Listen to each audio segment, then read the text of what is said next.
ही खरं तर महाराष्ट्र सरकारच्या कॅबिनेटची बैठक संपली आणि त्या बैठकीमध्ये आलेल्या निर्णयाचे सगळं वाचन केल्यानंतर मला असं वाटलं, की हा जो निर्णय आहे, की जो थेट आरक्षणाशी संबंधित आहे, त्याच्याबद्दल मात्र सखोलपणे नीट अभ्यास करायला हवा.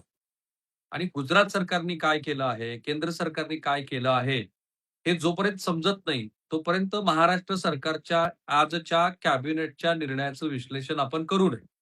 आणि म्हणून मी थांबलो होतो आणि मग माझ्या असं लक्षात आलं, की आरक्षणाच्या निर्णयासंदर्भामध्ये अतिशय मूलगामी स्वरूपाचा बदल घडवून आणणारा असा निर्णय आज महाराष्ट्र सरकारनं घेतला आणि त्या निर्णयाप्रमाणे असं दिसतं आहे, की जी व्यक्ती आरक्षित प्रवर्गाचा लाभ घेत आहे, त्या व्यक्तीला खुल्या प्रवर्गातल्या कोणत्याही स्वरूपाचा आरक्षणाचा लाभ मिळणार नाही. पूर्वी कसं होत होतं, की जे आरक्षित प्रवर्गातले लोक आहेत, मंडळी आहेत, उमेदवार आहेत, ते आरक्षित प्रवर्गातल्या यादीप्रमाणे त्याचा कट ऑफ संपला किंवा आणखी काही फेरबदल झाले, तर ते खुल्या प्रवर्गामध्ये त्यांना संधी मिळत होती. परंतु आता असं दिसतं आहे, की अशा स्वरूपामधला निर्णय हा आजच्या सरकारच्या निर्णयानंतर अशा स्वरूपातली संधी या मंडळींना मिळणार नाही. तर तुम्हाला प्रश्न पडला असेल, की अहो नेमका निर्णय काय घेतलाय सरकारने? सो ती कॅबिनेटची नोट वाचून दाखवतो मी तुम्हाला. बघा पहिलंच मला असं दिसतं आहे, की आरक्षणाची सवलत घेणाऱ्यांना आता खुल्या प्रवर्गाचे दरवाजे पूर्णपणे बंद झाले आहेत. जरी त्याच्यामध्ये काही डिस्क्लेमर्स असली, तरी त्याच्यात असं दिसतं, की महाराष्ट्र सरकारकडून आरक्षणाचं जे नवीन धोरण जाहीर झालं आहे आणि जी येणारी भरती प्रक्रिया त्या आरक्षणावर आधारित होईल.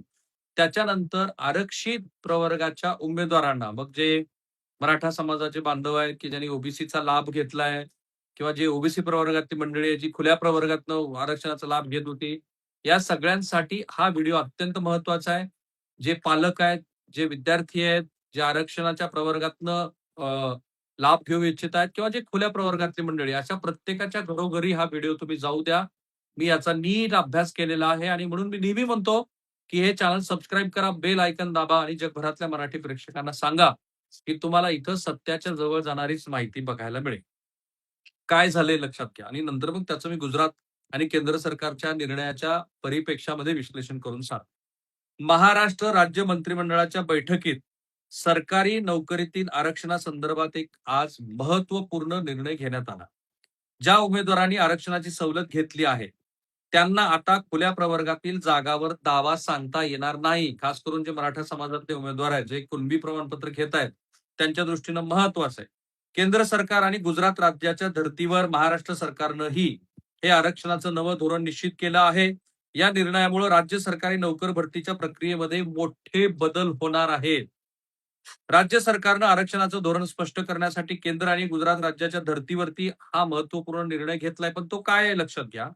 यानुसार वय, शैक्षणिक पात्रता, अनुभव किंवा परीक्षेत बसण्याच्या संधीमध्ये सवलत घेतलेल्या राखीव प्रवर्गातील उमेदवारांची नियुक्ती आता केवळ त्यांच्या राखीव प्रवर्गातच केली जाईल. अशा उमेदवारांना आता खुल्या प्रवर्गातील जागेवर दावा सांगता येणार नाही. मला असं वाटतं, की हे जे आहे ते केंद्र सरकारनं खुल्या प्रवर्गातल्या मंडळींसाठी जे अ, अ, आरक्षणाचं धोरण आणलं 10% कोटा राखीव केला, त्या दृष्टीनं हा निर्णय त्याला पूरक आहे. आता अशा उमेदवारांना, की जे आरक्षणाचा लाभ घेत आहेत, त्यांना खुल्या प्रवर्गातील जागेवरती दावा सांगता येणार नाही. मात्र ज्यांनी केवळ राखीव प्रवर्गातूनच अर्ज आणि शुल्क भरले असून आरक्षणाचा इतर कोणताही लाभ घेतलेला नाही, त्यांना खुल्या प्रवर्गातील नियुक्ती मिळण्याचा मार्ग मोकळा असेल. आरक्षणाबाबत स्पष्ट धोरणाअभावी सर्वोच्च न्यायालयात वारंवार निर्माण होणारी कायदेशीर गुंतागुंत टाळण्यासाठी सरकारनं हे पाऊल उचललं आहे. मी तुम्हाला गुजरात आणि केंद्राचं धोरण सांगतो, मग अधिक स्पष्टता येईल. महाराष्ट्रातील सरकारी नोकऱ्यांचं आरक्षण धोरण उभे आणि आडवे अशा 2 स्तरावर राबवले जाते. ज्यामध्ये 2024 साली मराठा समाजाला एस-सी-बी-सी प्रवर्गातील 10% आरक्षण लागू केल्यामुळं राज्यात असं आरक्षणाचं धोरण लागू केल्यामुळं मराठा समाजासाठी, की ज्यामुळं महाराष्ट्रातील सरकारी नोकऱ्यामध्ये आरक्षणाचे जे धोरण उभे आणि आडवे असे 2 स्तरावर राबवले जात होते. ज्यामध्ये 2024 साली मराठा समाजाला एस-सी-बी-सी प्रवर्गातील 10% आरक्षण लागू केल्यामुळं राज्यातील एकूण उभ्या आरक्षणाच्या प्रमाणात वाढ झाली आणि इथून कायदेशीर प्रक्रियेमध्ये गुंतागुंत निर्माण झाली. या आरक्षणाची अंमलबजावणी जिल्हानिहाय किंवा न्यायालयीन निर्णयानुसार बदलू शकतं.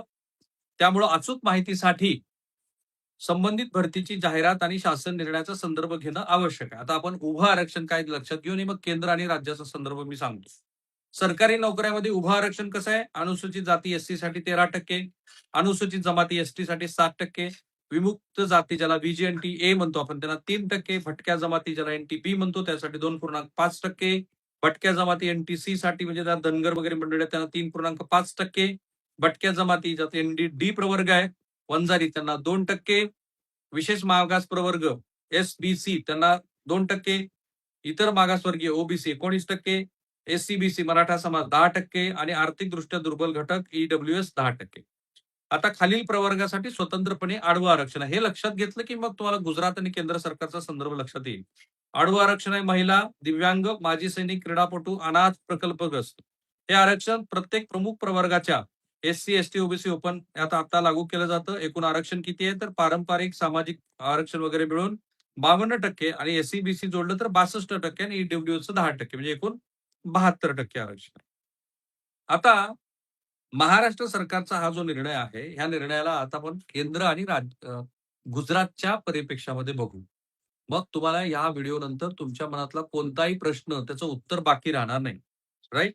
या धोरणाचे आता मी जे सांगतो त्याप्रमाणे 1 ते काय जे मुद्दे मी काढले ते मुद्दे महत्वाचे.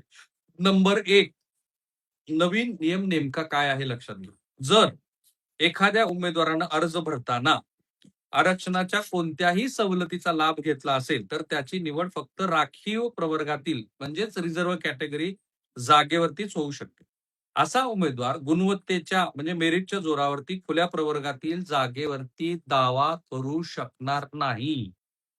पण कोणत्या सवलतीचा विचार घेतला जाईल तरी सुद्धा नंबर 1 वयोमर्यादेतील सवलत. उदाहरणार्थ खुल्या प्रवर्गासाठी मर्यादा 38 वर्ष असल्यास आणि उमेदवारानं राखीव प्रवर्गातील वाढीव वयोमर्यादेचा म्हणजे 43 वर्षाचा लाभ घेतल्यास तर त्याला ह्या सवलतीचा लाभ मिळेल. परीक्षा शुल्कातील सवलत. जर उमेदवाराने खुल्या प्रवर्गापेक्षा कमी परीक्षा शुल्क भरलं असेल तर. नंबर 3 पात्रता गुणामधील सवलत. जसे की टीईटी किंवा इतर पात्रता परीक्षेत कमी गुणावर पात्र ठरण्याची सवलत घेतली असल्यास. प्रयत्नांची संख्या परीक्षेत बसणाऱ्या संधीमध्ये सवलत घेतली असल्यास हे सवलती आहे. आता कोणाला खुल्या प्रवर्गातनं संधी मिळेल म्हणजे ह्या मंडळीने मी आधी जे सांगितलं यांनी जर अशी संधी घेतली असेल तर त्यांना खुल्या प्रवर्गातनं संधी मिळणार नाही. म्हणजे ऑलमोस्ट रिझर्व्ह कॅटेगरीतला कॅन्डिडेट हा खुल्या प्रवर्गातनं आरक्षणाचा लाभार्थी होऊ शकत नाही. पण मग कोणाला संधी मिळू शकते? जर एखादा मागासवर्गीय उमेदवार गुणवत्ता यादीत वरच्या क्रमांकावर असेल, तर त्याला खुल्या प्रवर्गातील प्रवेश मिळवण्यासाठी खालील अटीची पूर्तता करावी लागेल. आता हे महत्वाचं आहे. त्याने अर्ज भरताना एकही सवलत जसं की फी, वय आणि गुण ही घेतलेली नसावी. म्हणजे ऑलमोस्ट नाही. त्याने खुल्या प्रवर्गासाठी असलेल्या सर्व निकषांची म्हणजेच वयोमर्यादा वगैरे याची पूर्तता केलेली असावी. आता प्रश्न तुम्हाला पडला असेल, हे मी सांगितलं की कुठली सवलत आणि कोणी कुठली सवलत न घेतल्यानंतर. आता हे का केलं गेलं आहे? महाराष्ट्र सरकारनं हा निर्णय केंद्र सरकार आणि गुजरात राज्याच्या धर्तीवरती घेतला आहे. कारण कायदेशीर खूप बखेडे तयार होत होते. यापूर्वी आरक्षणाबाबत स्पष्ट धोरण नसल्यानं अनेकदा भरती प्रक्रिया कोर्टात जात होती. ही कायदेशीर प्रक्रिया गुंतागुंत टाळण्यासाठी सरकारनं हा निर्णयाचा नवा आराखडा जाहीर केला. या निर्णयाचा मोठा परिणाम कुठे-कुठे होईल? पोलीस भरती, शिक्षक भरती, पवित्र पोर्टल आणि इतर स्पर्धा परीक्षेत. आय होप की ते एमपीएससी आणि त्या सगळ्या कॅटेगरीमध्ये पण होईल. अर्थात वादाचा मुद्दा आणि सद्यस्थिती काय? या निर्णयामुळे स्पर्धा परीक्षा देणाऱ्या विद्यार्थ्यांमध्ये 2 गट पडू शकतात. अनेक विद्यार्थी संघटनांनी याला विरोध केलाय. हे मेरिटवर अन्याय करणारं आहे असं म्हटलंय.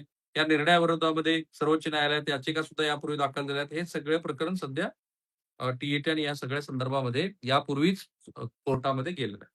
पण म्हणूनच मला हा निर्णय तुम्हाला समजावून सांगायचा होता.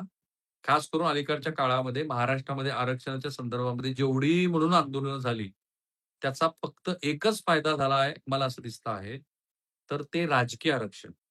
ओबीसी समाजाचं राजकीय आरक्षण जवळपास कुणबी प्रमाणपत्र घेतल्यामुळे जवळपास संपल्यात जमा आहे.